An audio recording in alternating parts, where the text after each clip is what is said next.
أعوذ بالله من الشيطان الرجيم. بسم الله الرحمن الرحيم. إليه يرد علم الساعة وما تخرج من ثمرات من أكمامها وما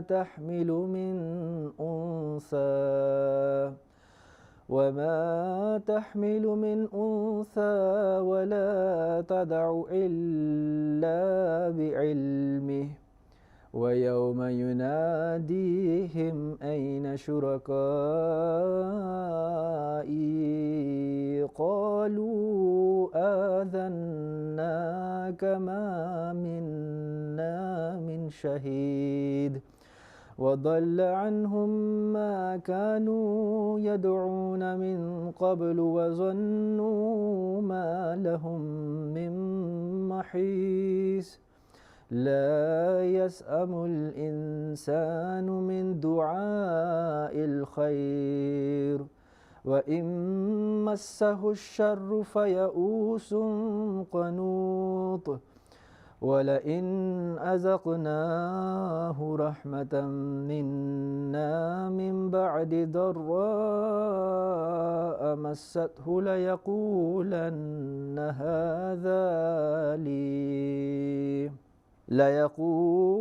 هذا لي وما أظن الساعة قائمة ولئن رجعت إلى ربي إن لي عنده للحسنى فلننبئن الذين كفروا بما عملوا ولنذيقنهم من عذاب غليظ وإذا أنعمنا على الإنسان أعرض ونأى بجانبه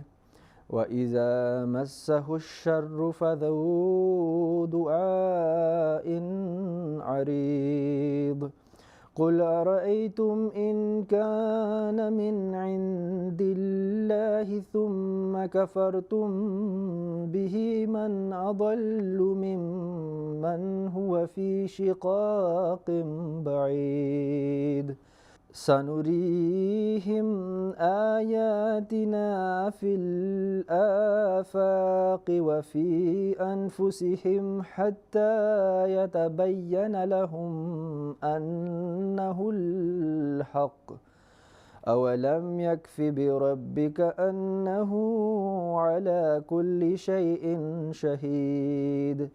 ألا إنهم في مرية من لقاء ربهم ألا إنه بكل شيء محيط بسم الله الرحمن الرحيم حميم عين سين قاف كذلك يوحي إليك وإلى الذين من قبلك الله العزيز الحكيم له ما في السماوات وما في الأرض وهو العلي العظيم تكاد السماوات يتفطرن من فوقهن والملائكة يسبحون بحمد ربهم ويستغفرون لمن في الأرض ألا إن الله هو الغفور الرحيم والذين اتخذوا من دونه أولياء الله حفيظ عليهم وما أنت عليهم بوكيل وكذلك أوحينا إليك قرآنا عربيا لتنذر أم القرى ومن حولها وتنذر يوم الجمع لا ريب فيه فريق في الجنة وفريق في السعير ولو شاء الله لجعلهم أمة واحدة ولكن يدخل من يشاء في رحمته والظالمون ما لهم من ولي ولا نصير أم اتخذوا من دونه أولياء فالله هو الولي وهو يحيي الموتى وهو على كل شيء قدير وما اختلفتم فيه من شيء فحكمه إلى الله ذلكم الله ربي عليه توكلت وإليه أنيب فاطر السماوات والأرض جعل لكم من أنفسكم أزواجا ومن الأنعام أزواجا يذرأكم فيه ليس كمثله شيء وهو السميع البصير له مقاليد السماوات والأرض يبسط الرزق لمن يشاء ويقدر إنه بكل شيء عليم شرع لكم من الدين ما وصى به نوحا والذي أوحينا إليك وما وصينا به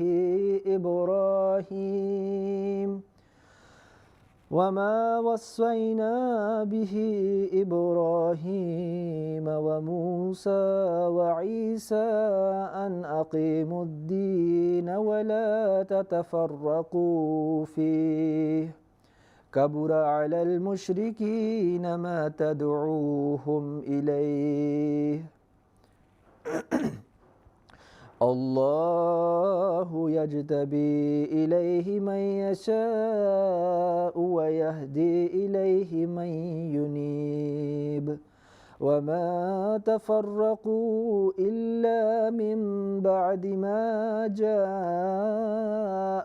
العلم بغيا بينهم ولولا كلمة سبقت من ربك إلى أجل مسمى لقضي بينهم وإن الذين أورثوا الكتاب من بعدهم لفي شك منه مريب فلذلك فادع واستقم كما أمرت ولا تتبع أهواءهم وقل آمنت بما أنزل الله من كتاب وأمرت لأعدل بينكم الله ربنا وربكم لنا أعمالنا ولكم أعمالكم لا حجة بيننا وبينكم الله يجمع بيننا وإليه المصير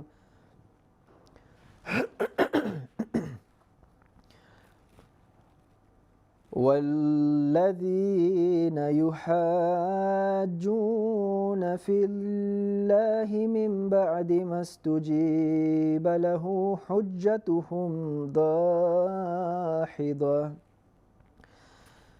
ضاحضة عند ربهم وعليهم غضب ولهم عذاب شديد. الله الذي أنزل الكتاب بالحق والميزان وما يدريك لعل الساعة قريب يستعجل بها الذين لا يؤمنون بها والذين آمنوا مشفقون منها ويعلمون أنها الحق.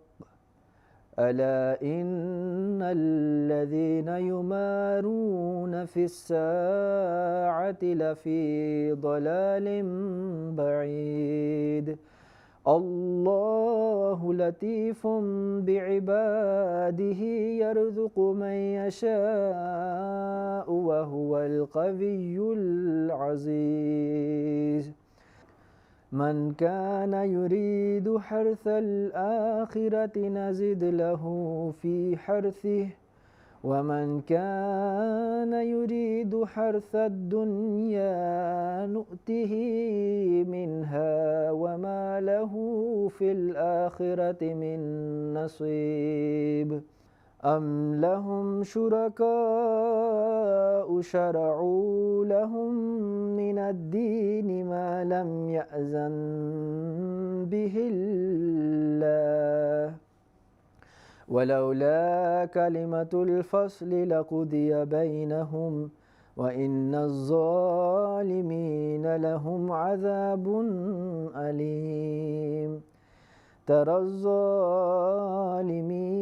مشفقين مما كسبوا وهو واقع بهم والذين آمنوا وعملوا الصالحات في روضات الجنات لهم ما يشاءون عند ربهم ذلك هو الفضل الكبير. ذلك الذي يبشر الله عباده الذين آمنوا وعملوا الصالحات. قل لا أسألكم عليه أجرا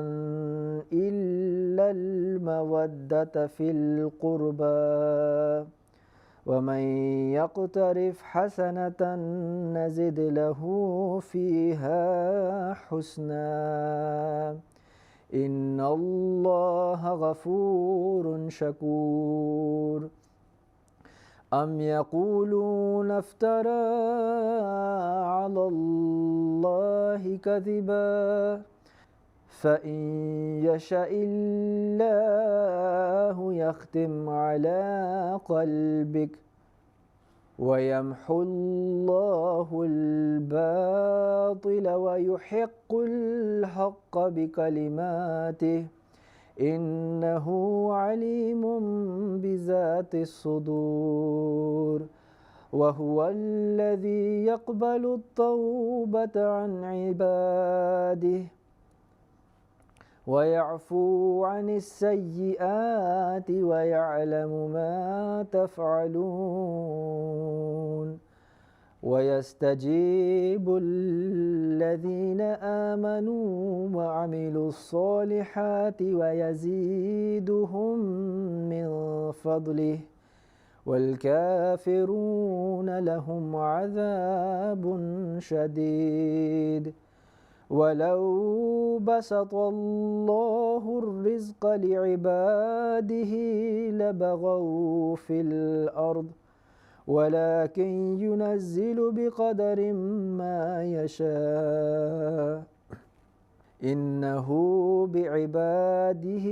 خبير بصير. وهو الذي ينزل الغيث من بعد ما قنطوا وينشر رحمته وهو الولي الحميد ومن آياته خلق السماوات والأرض وما بث فيهما من دابة وهو على جمعهم إذا يشاء قدير وما أصابكم من مصيبة فبما كسبت أيديكم ويعفو عن كثير وما أنتم بمعجزين في الأرض وما لكم من دون الله من ولي ولا نصير ومن آياته الجوار في البحر كالأعلام إن يشأ يسكن الريح فيظللن رواكد على زهره إن في ذلك لآيات لكل صبار شكور أو يوبقهن بما كسبوا ويعفو عن كثير ويعلم الذين يجادلون في آياتنا ما لهم من محيص فما أوتيتم من شيء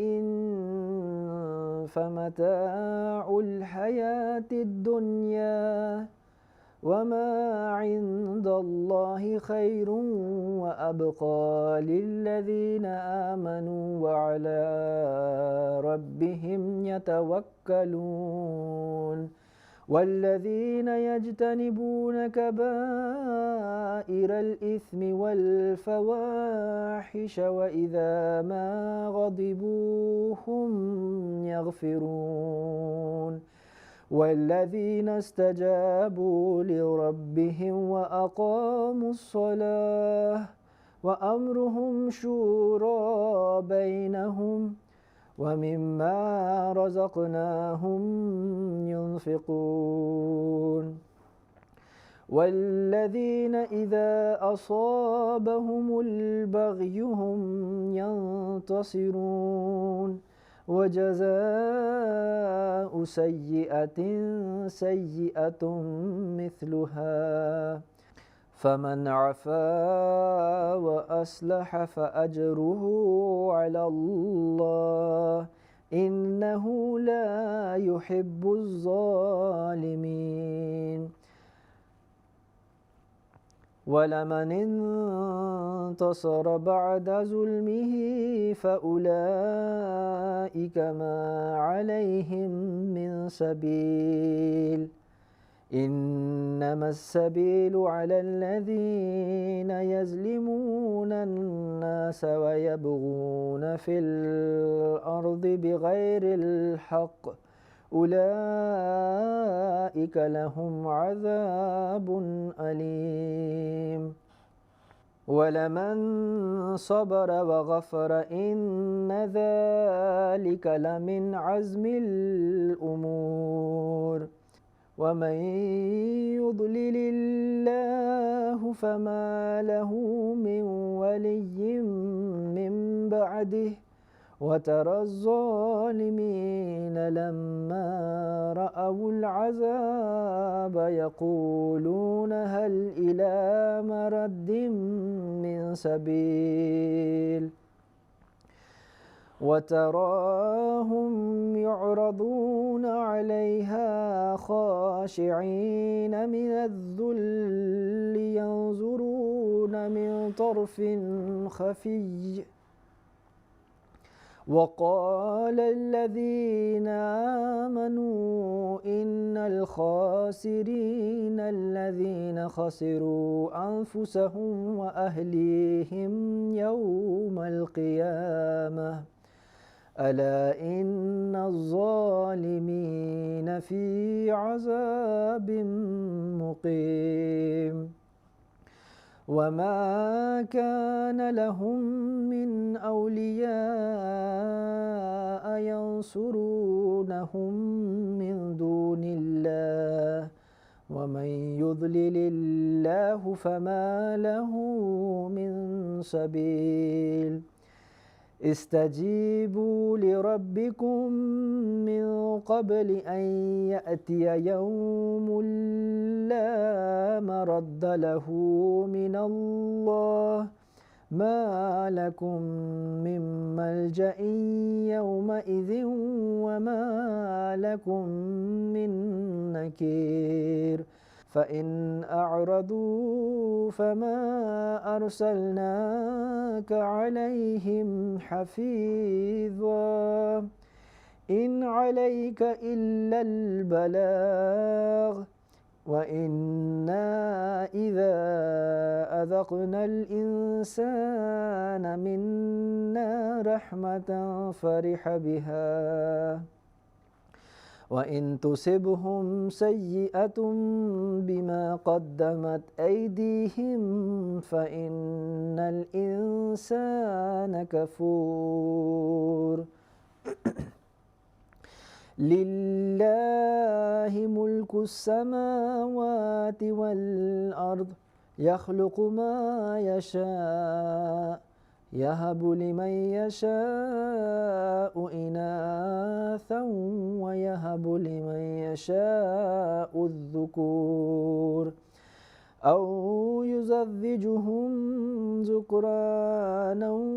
وإناثا ويجعل من يشاء أقيما إنه عليم قدير وما كان لبشر أن يكلمه الله إلا وحيا أو من وراء حجاب أو يرسل رسولا فيوحي بإذنه ما يشاء إنه علي حكيم وكذلك أوحينا إليك روحا من أمرنا ما كنت تدري ما الكتاب ولا الإيمان ولكن جعلناه نورا نهدي به من نشاء من عبادنا وإنك لتهدي إلى صراط مستقيم صراط الله الذي له ما في السماوات وما في الأرض ألا إلى الله تصير الأمور بسم الله الرحمن الرحيم حاميم والكتاب المبين إنا جعلناه قرآنا عربيا لعلكم تعقلون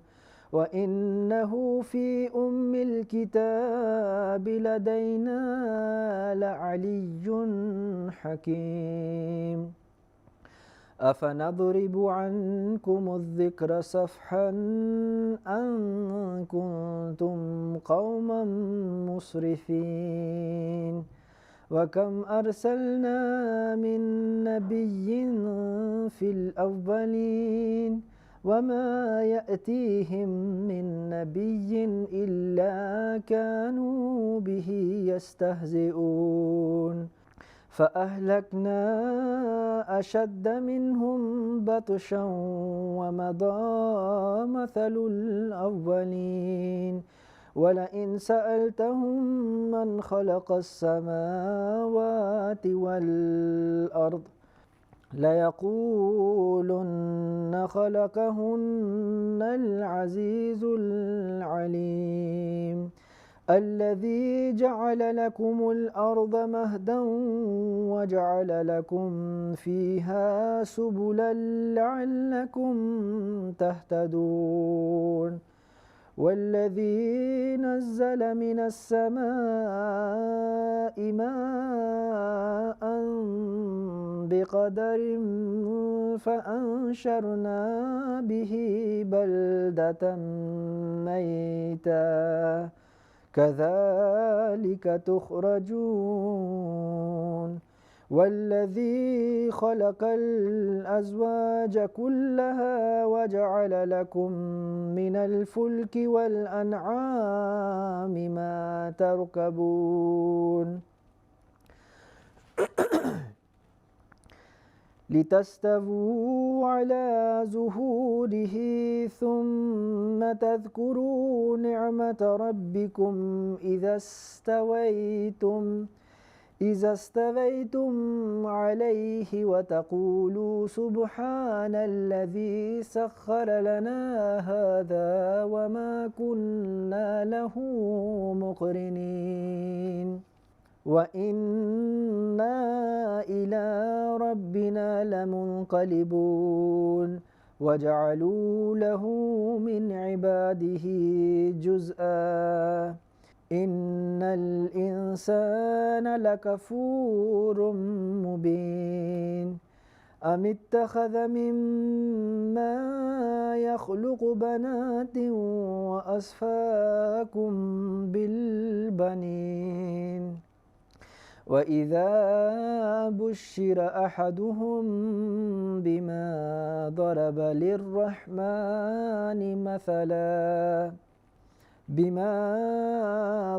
للرحمن مثلا ظل وجهه مسودا وهو كظيم أومن ينشأ في الحلية وهو في الخصام غير مبين وجعلوا الملائكة الذين هم عباد الرحمن إناثا أشهدوا خلقهم ستكتب شهادتهم ويسألون وقالوا لو شاء الرحمن ما عبدناهم ما لهم بذلك من علم إن هم إلا يخرصون أم آتيناهم كتابا من قبله فهم به مستمسكون بل قالوا إنا وجدنا آباءنا على أمة وإنا على آثارهم مهتدون وكذلك ما أرسلنا من قبلك في قرية من نذير إلا قال مترفوها إنا وجدنا آباءنا على أمة وإنا على آثارهم مقتدون قال أولو جئتكم بأهدى مما وجدتم عليه آباءكم قالوا إنا بما أرسلتم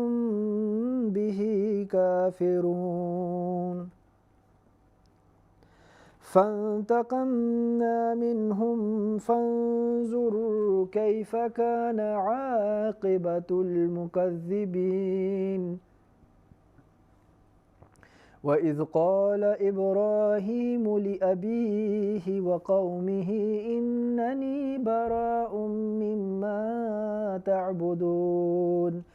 إلا الذي فطرني فإنه سيهدين. وجعلها كلمة باقية في عقبه لعلهم يرجعون.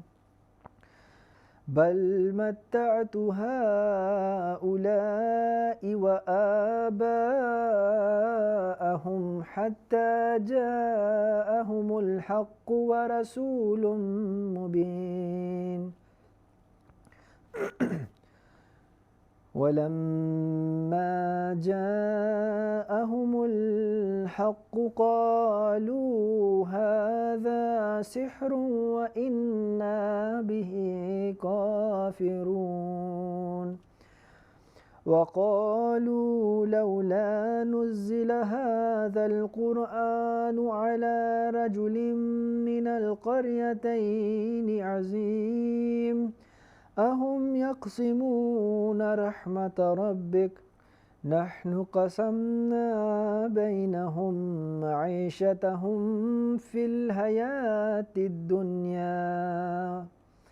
ورفعنا بعضهم فوق بعض درجات ليتخذ بعضهم بعضا سخريا ورحمة ربك خير مما يجمعون. ولولا أن يكون الناس أمة واحدة لجعلنا لمن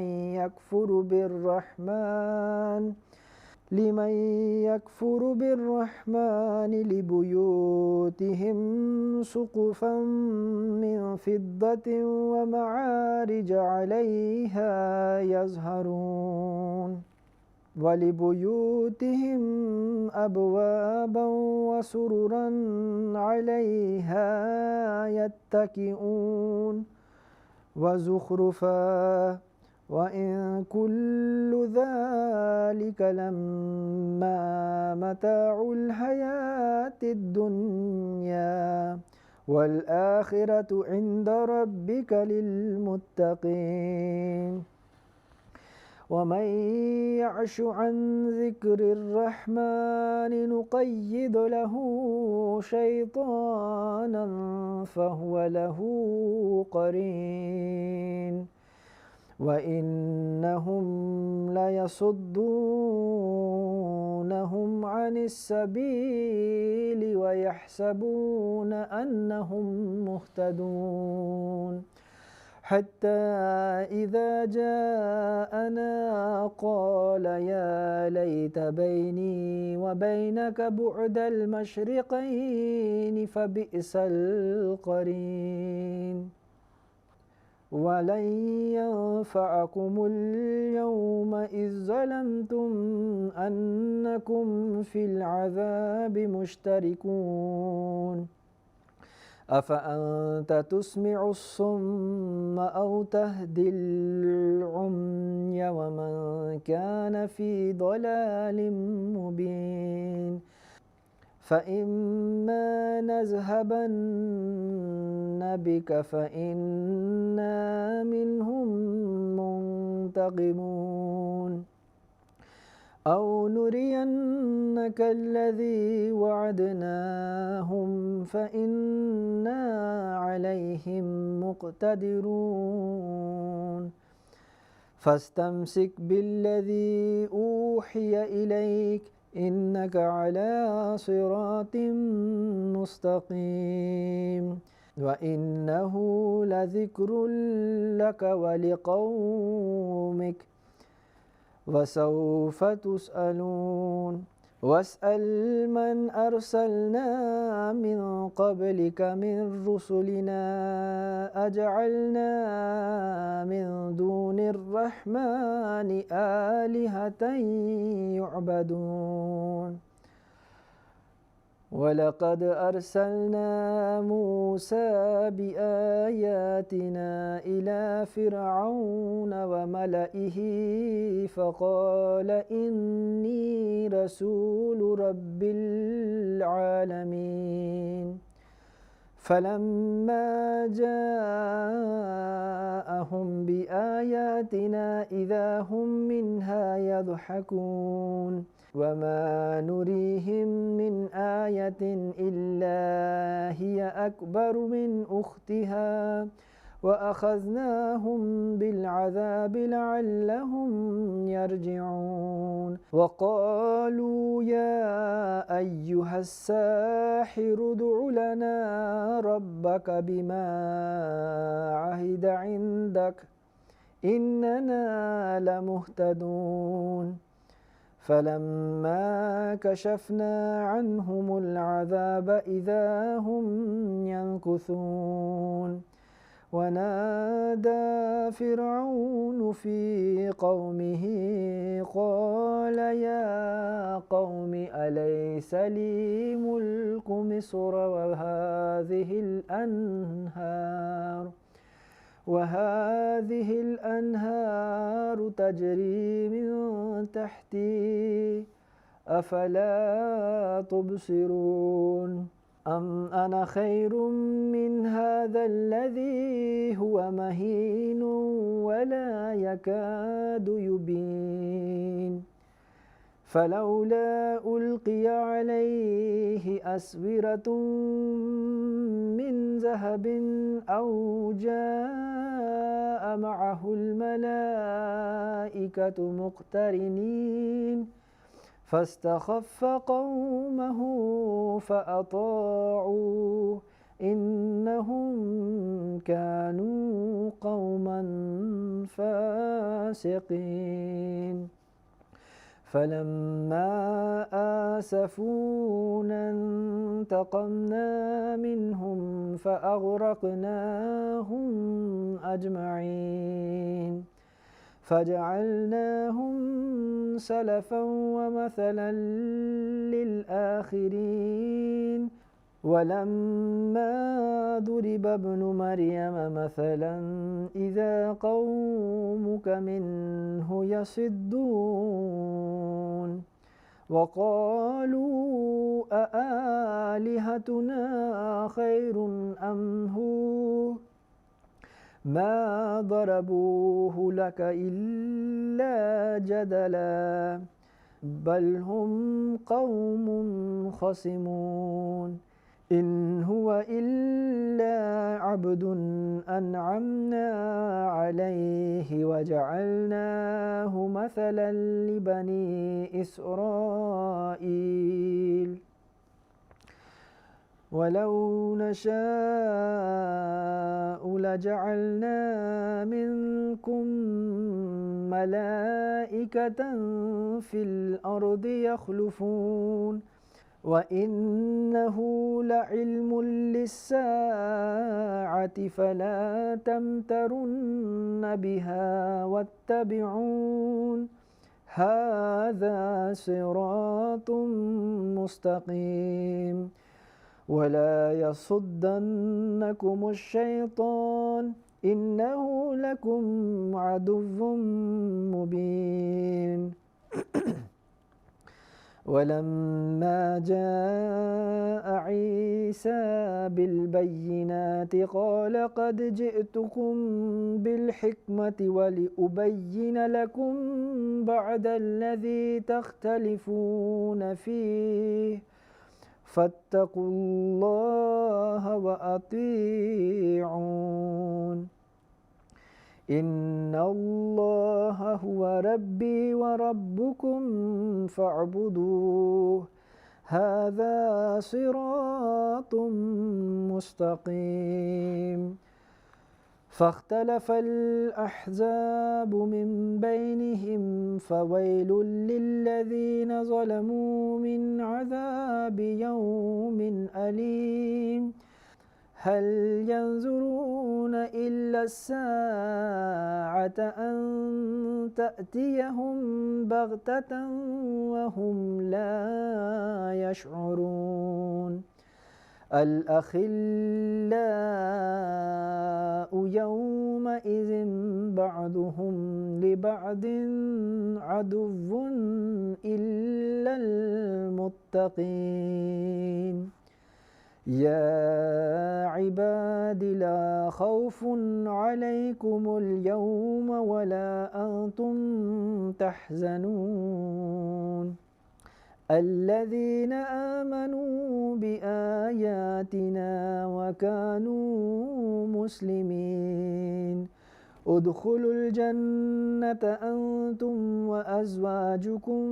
تحبرون يطاف عليهم بصحاف من ذهب وأكواب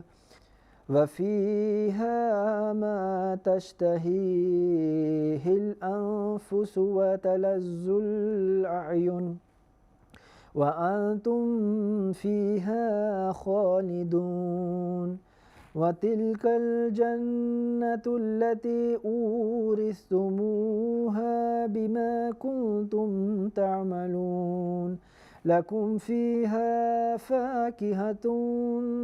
كثيرة منها تأكلون إن المجرمين في عذاب جهنم خالدون لا يفتر عنهم وهم فيه مبلسون وما ظلمناهم ولكن كانوا هم الظالمين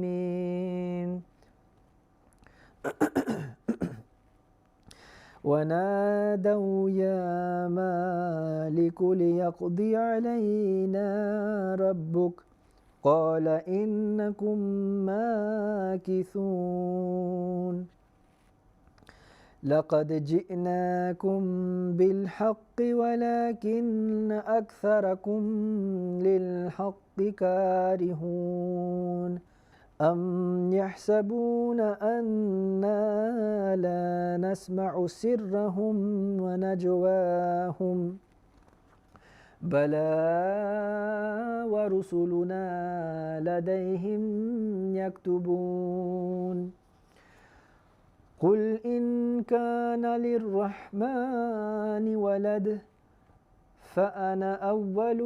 العابدين سبحان رب السماوات والأرض رب العرش عما يصفون فذرهم يخوضوا ويلعبوا حتى يلاقوا يومهم الذي يوعدون وهو الذي في السماء إله وفي الأرض إله وهو الحكيم العليم وتبارك الذي له ملك السماوات والأرض وما بينهما وعنده علم الساعة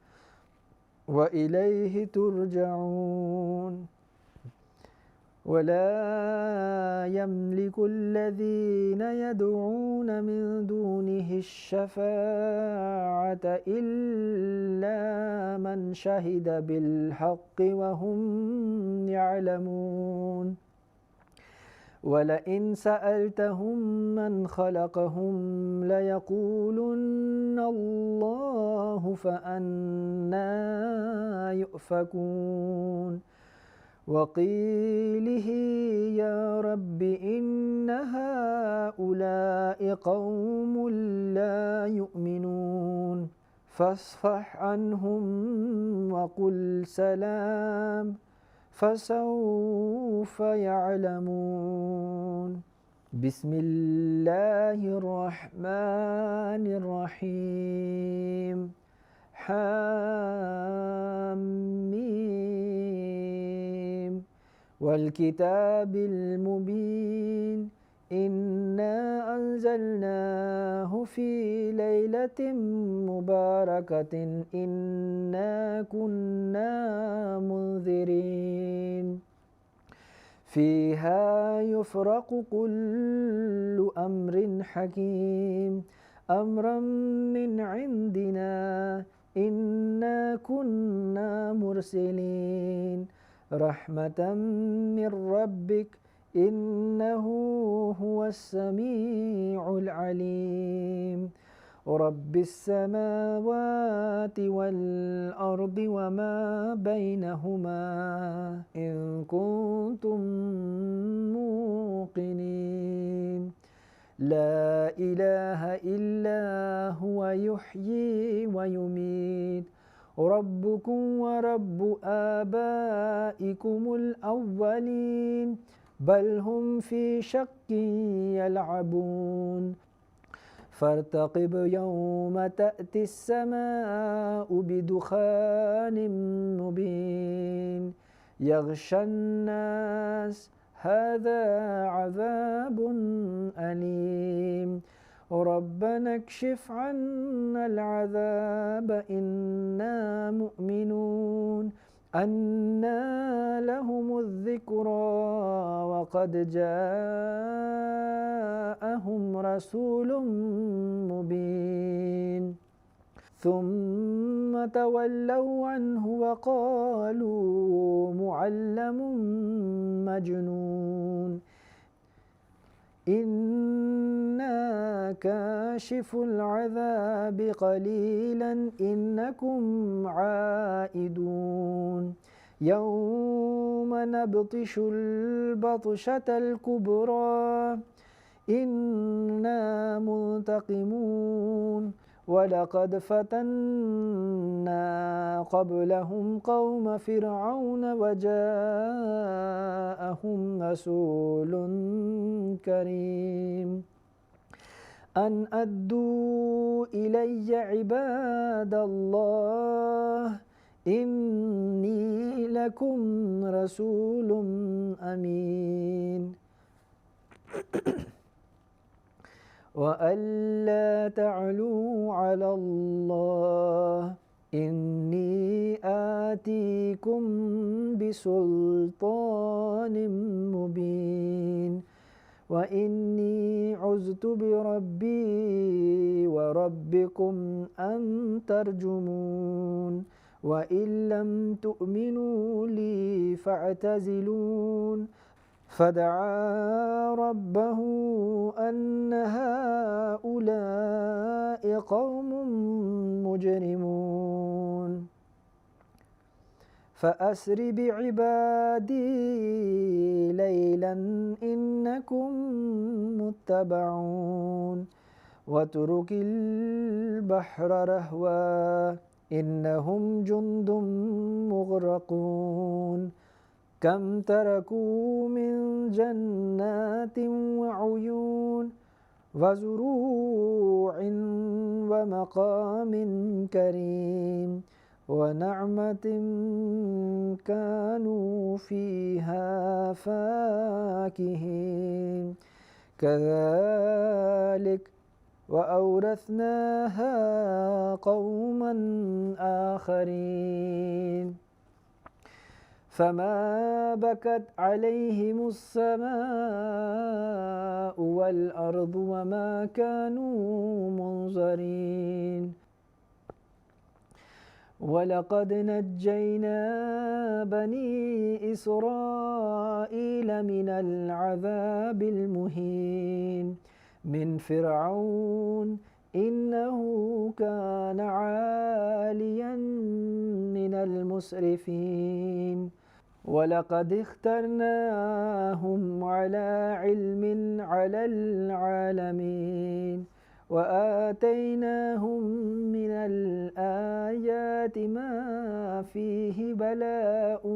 مبين إن هؤلاء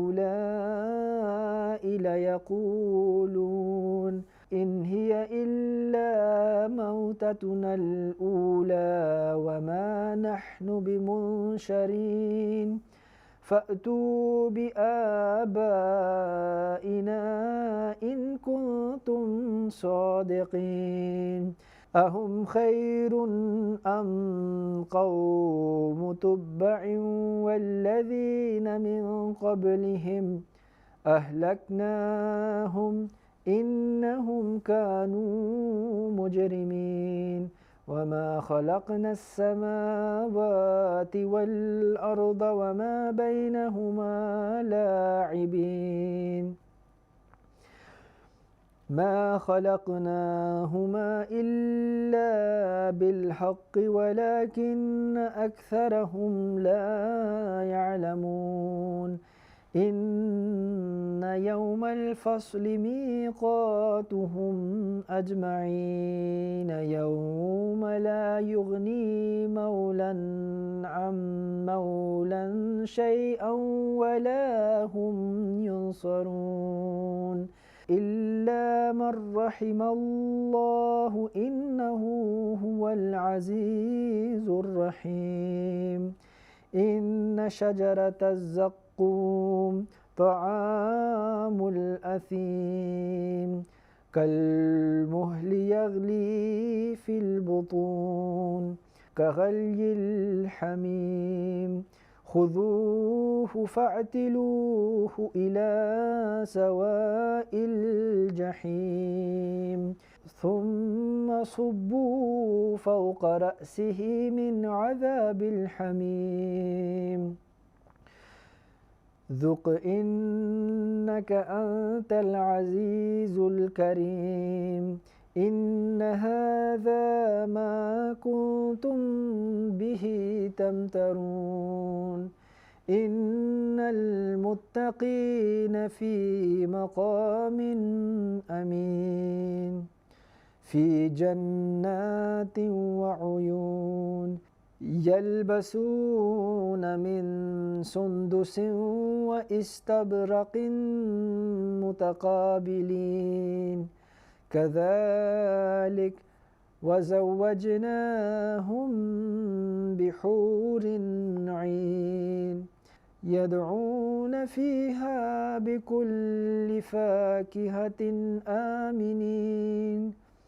لا يذوقون فيها الموت إلا الموتة الأولى ووقاهم عذاب الجحيم فضلا من ربك ذلك هو الفوز العظيم فإنما يسرناه بلسانك لعلهم يتذكرون فارتقب إنهم مرتقبون بسم الله الرحمن الرحيم حاميم تنزيل الكتاب من الله العزيز الحكيم إن في السماوات والأرض لآيات للمؤمنين وفي خلقكم وما يبث من دابة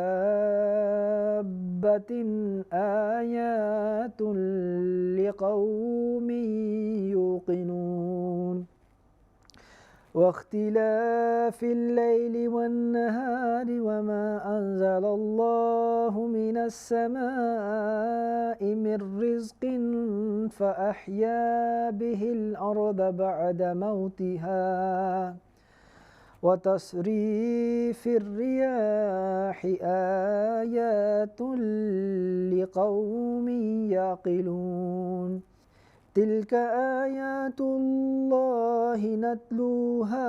عليك بالحق فبأي حديث بعد الله وآياته يؤمنون ويل لكل أفاك أثيم يسمع آيات الله تتلى عليه ثم يصر مستكبرا كأن لم يسمعها فبشره بعذاب أليم وإذا علم من آياتنا شيئا اتخذها هزوا أولئك لهم عذاب مهين من ورائهم جهنم ولا يغني عنهم ما كسبوا شيئا ولا ما اتخذوا من دون الله أولياء ولهم عذاب عظيم هذا هدى والذين كفروا بآيات ربهم لهم عذاب من رجز أليم الله الذي سخر لكم البحر لتجري الفلك فيه بأمره ولتبتغوا من فضله ولعلكم تشكرون وسخر لكم ما في السماوات وما في الأرض جميعا منه إن في ذلك لآيات لقوم يتفكرون قل للذين آمنوا يغفروا للذين لا يرجون أيام الله ليجزي قوما بما كانوا يكسبون من عمل صالحا فلنفسه ومن أساء فعليها ثم إلى ربكم ترجعون ولقد آتينا بني إسرائيل الكتاب والحكم والنبوة ورزقناهم من الطيبات وفضلناهم على العالمين وآتيناهم بينات من الأمر فما اختلفوا إلا من بعد ما جاءهم العلم بغيا بينهم إن ربك يقضي بينهم يوم القيامة فيما كانوا فيه يختلفون ثم جعلناك على شريعة من الأمر فاتبعها ولا تتبع أهواء الذين لا يعلمون إنهم لن يغنوا عنك من الله شيئا وإن الظالمين بعضهم أولياء بعض والله ولي المتقين هذا بصائر للناس وهدى ورحمة لقوم يوقنون أم حسب الذين اجترحوا السيئات أن نجعلهم كالذين آمنوا وعملوا الصالحات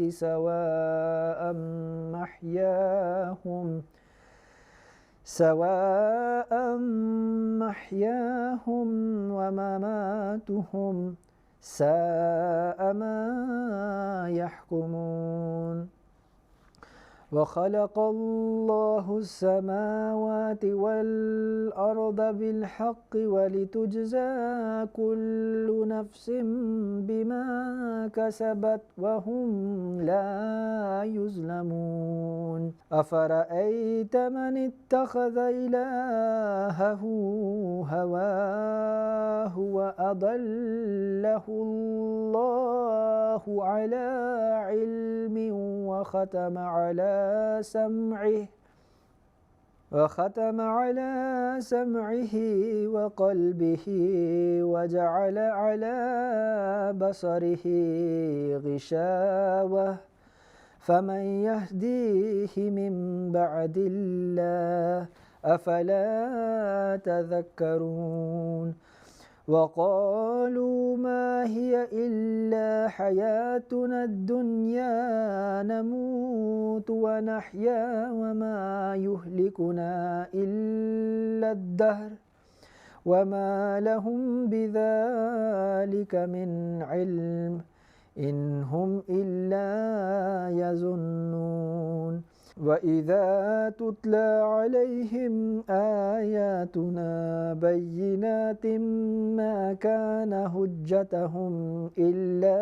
أن قالوا ائتوا بآبائنا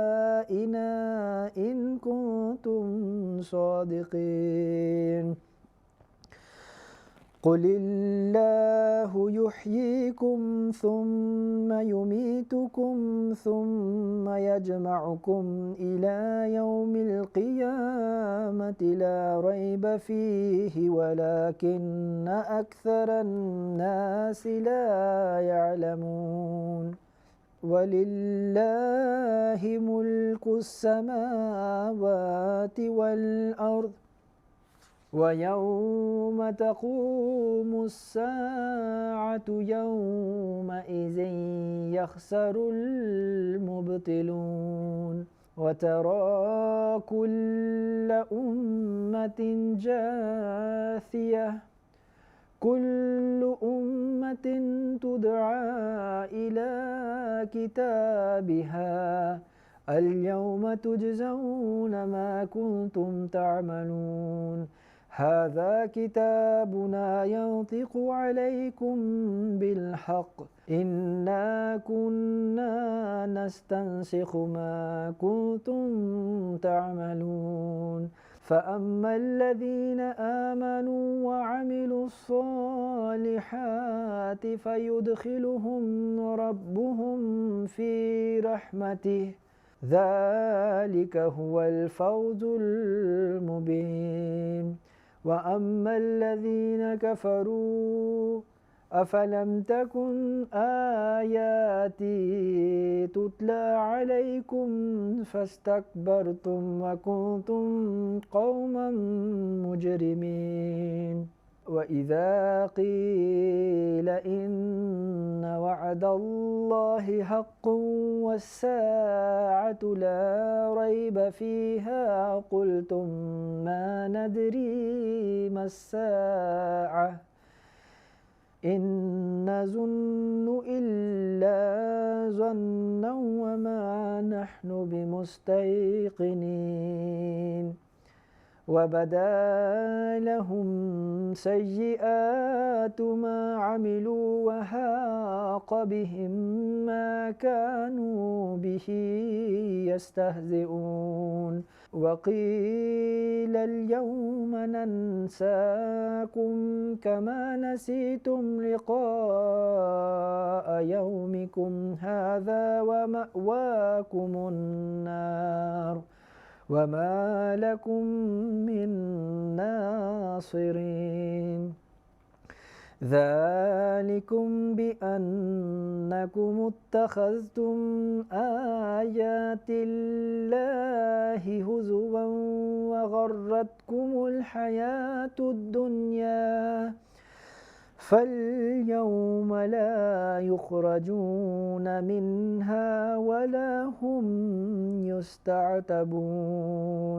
فلله الحمد رب السماوات ورب الأرض رب العالمين وله الكبرياء في السماوات والأرض وهو العزيز الحكيم.